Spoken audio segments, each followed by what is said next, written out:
Bonjour Renaud. Bonjour Joël. Alors, nous commençons cette revue de presse et nous allons nous attarder sur le bureau de l'Assemblée nationale qui a été constitué hier. Oui, tout à fait. Les membres du bureau qui vont conduire la mandature 2021-2026 de la Chambre basse du Parlement ivoirien ont été désignés hier. Il s'agit de 11 vice-présidents, 3 questeurs et 12 secrétaires.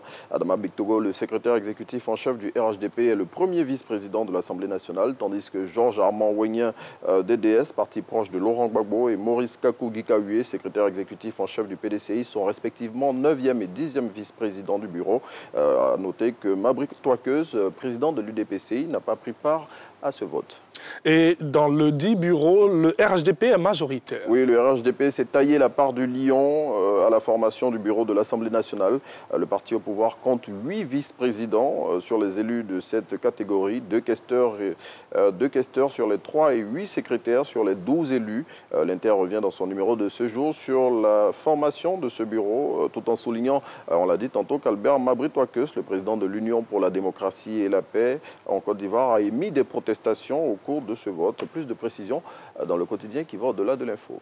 Et on reste dans l'hémicycle et on nous dit que l'opposition est partie en rang dispersé. Oui, à en croire le matin, lors de la formation de ce bureau, chacun des groupes parlementaires de l'opposition a prêché pour sa propre chapelle, selon le quotidien, pendant qu'Albert Mabry Touakeuse, le président de l'UDPCI, appelait au boycott de ce vote. Le PDCI et l'UDPCI y ont pris part, le PDCI et l'EDS plutôt y ont pris part, obtenant des sièges au sein des différentes commissions.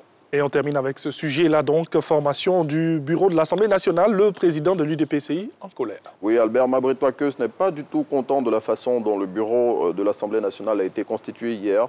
Le président de l'Union pour la démocratie et la paix en Côte d'Ivoire a tenté par tous les moyens de s'opposer à la formation du nouveau bureau de l'hémicycle après avoir constaté que sur la liste des membres à élire ne figurait aucun député de son parti. Selon l'intelligent d'Abidjan, la contestation du président de l'UDPCI n'a pas été prise en compte par celui de l'Assemblée nationale qui a donné son OK pour la suite du processus. Conséquence, l'UDPCI n'a pas participé à ce vote et ne compte aucun élu au sein du bureau de l'Assemblée nationale. Allez, on change de sujet donc avec le Premier ministre Patrick Hachi qui a rencontré le secteur privé hier. Oui, et cette rencontre s'est faite dans le cadre de la mise en œuvre du programme Côte d'Ivoire solidaire initié par le gouvernement et pour lequel l'État ivoirien entend s'appuyer sur le secteur privé. Selon Fraternité Matin, au cours de cette rencontre, le patronat a assuré le chef du gouvernement de sa disponibilité à l'accompagner dans la mise en œuvre des chantiers qu'il va conduire pour le bien-être des populations. Et vous avez certainement la réponse à une question dans cette revue de presse. Que veut vraiment Simone Gbagbo? Eh bien, c'est la question que pose à sa une le Patriote qui s'interroge aussi sur les véritables motivations de l'ex-première dame dont les dernières sorties ne seraient pas de nature à favoriser la paix et la cohésion sociale. Le quotidien proche du Rassemblement des oufouettistes pour la démocratie et la paix, dans son numéro de ce jour, l'invite à revoir sa copie et à se départir des discours belliqueux. Procès des crimes commis à l'ouest de la Côte d'Ivoire pendant la crise post-électorale de 2010. La prison à perpétuité requise contre Amadé Ouérémy. Oui, c'est la sentence réclamée par le juge contre l'ex-seigneur de guerre du Mont-Péco. Au prononcé de ce réquisitoire, le principal accusé a déclaré en substance, selon Soir Info, qu'il a été contraint de mener la croisade qui s'est soldée par les nombreux crimes dont il est accusé ou encore qu'une personne tapie dans l'ombre ne veut pas qu'il parle.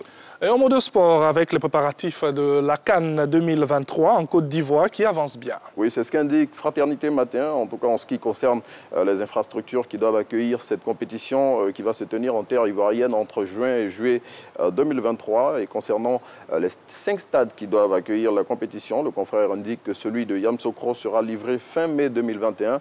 Et quant à ceux de Boaké, Korogo et San Pedro, le journal pro-gouvernemental soutient qu'ils seront prêts dans la deuxième moitié de cette année. Et s'agissant du stade Houphouët-Boigny, dont la livraison initiale était prévue en septembre 2022, Fratmat souligne qu'il sera livré 2 mois avant le délai prévu.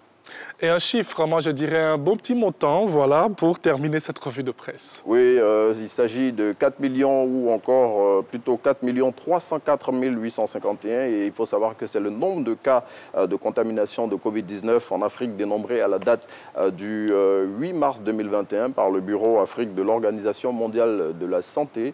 Et selon l'Agence des Nations Unies spécialisée dans la santé, le bilan de la pandémie est à ce jour de 114 650 morts, tandis que 3 852 151 patients se sont remis de la maladie à travers le continent.